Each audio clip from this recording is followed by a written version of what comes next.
नमस्कार। अच्छा, भारत के संविधान में 100 से भी ज्यादा अमेंडमेंट्स यानी संशोधन हो चुके हैं। अब इन सबको याद रखना मतलब नामुमकिन सा लगता है ना? पर घबराने की कोई बात नहीं है। आज हम कुछ ऐसी मजेदार ट्रिक्स देखने वाले हैं जिनसे ये मुश्किल से मुश्किल संशोधन भी एकदम आसानी से याद हो जाएंगे। तो सबसे बड़ा सवाल यही है कि भाई इन्हें याद रखे तो रखे कैसे? देखिए, ये सिर्फ तारीखों और कानूनों की कोई बोरिंग लिस्ट नहीं है। ये तो भारत के विकास की पूरी कहानी है। और आज हम इसी कहानी को याद रखने का कोड क्रैक करने जा रहे हैं। तो वो रटने वाली आदत को ना अब छोड़ ही दीजिए। हम कुछ मजेदार वर्ड प्ले और कुछ स्मार्ट तरीकों का इस्तेमाल करेंगे ताकि ये जो कॉम्प्लेक्स अमेंडमेंट्स हैं वो दिमाग में हमेशा के लिए बैठ जाए। चलिए, इस सीखने के प्रोसेस को आसान और मजेदार बनाते हैं। तो आज हम इन 5 हिस्सों पर फोकस करेंगे।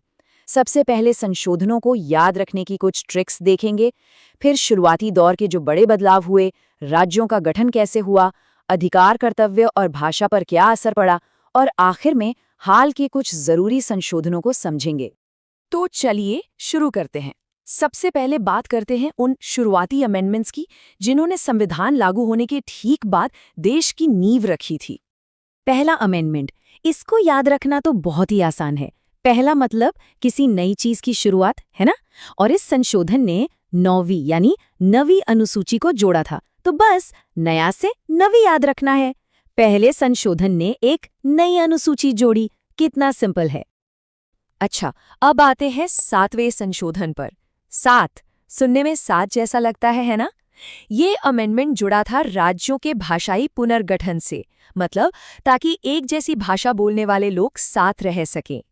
तो 7वां संशोधन लोगों को साथ लेकर आया।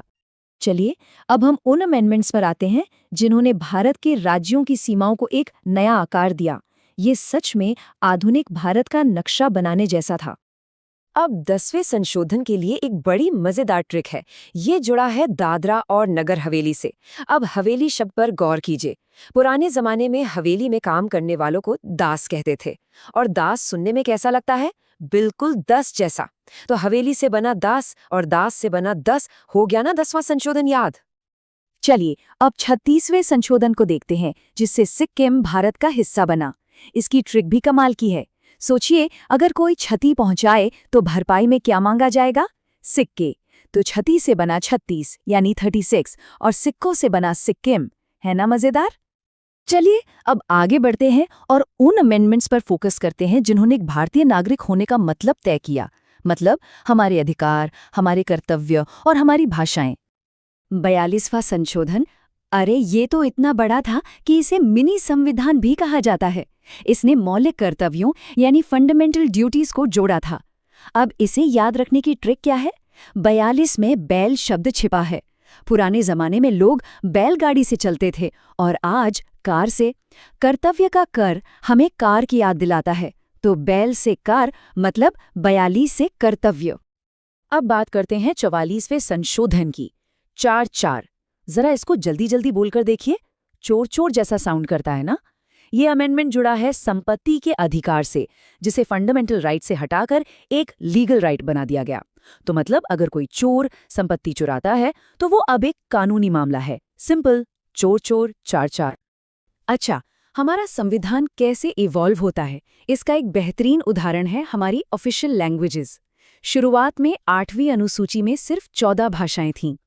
फिर वक्त के साथ 3 बड़े संशोधनों के जरिए नई भाषाएं जुड़ती गईं और आज हमारे पास कुल 22 भाषाएं हैं।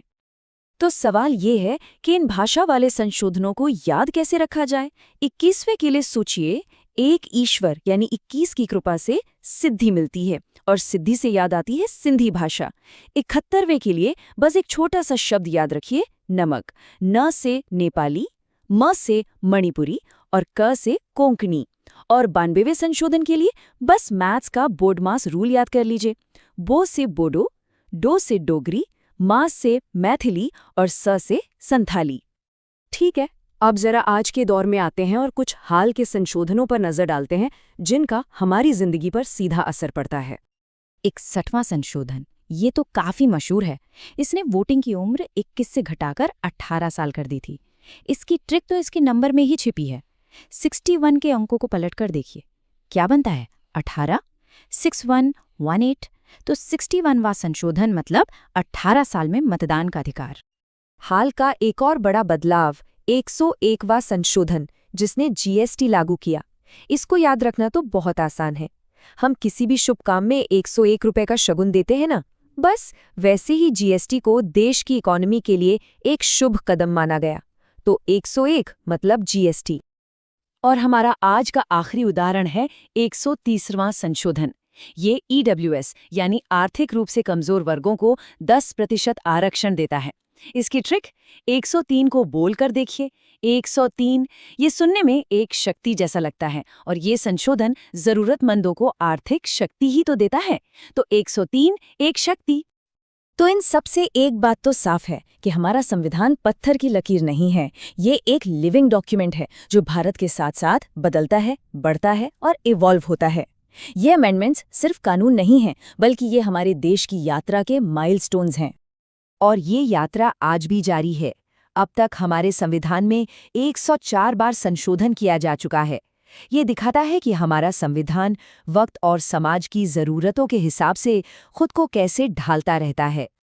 और इसी एक सोच के साथ आज का ये सिलसिला यहीं ख़त्म करते हैं।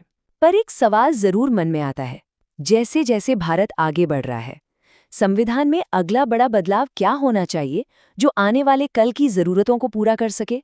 इस पर विचार ज़रूर करना चाहिए।